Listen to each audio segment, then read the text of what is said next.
Конкретно за преброяването, каква беше партийната директива за графата националност? Има директива тук. Аз не знам да има директива.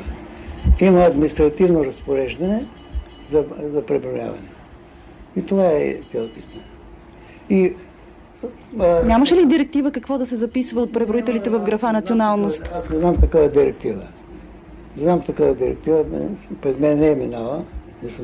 Аз съм бил секретар тогава на областния комитет. Не познавам такава директива. Бърза телефонограма. Незабавно свикайте преброителите и контрольорите и им съобщете в графа народност да се пише македонска, с изключение на циганите и евреите. Българомухамеданите да се пишат македонци.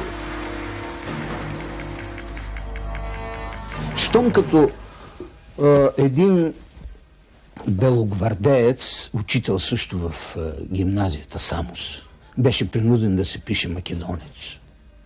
Нали? Може да си представите тогава какво е било влиянието върху голяма част от хората.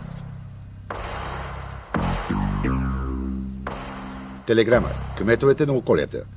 По нареждане на главната дирекция на статистиката съобщете на всички преброители и контрольори и разгласете най-широко между населението в графа народност да се попълва македонец, македонка.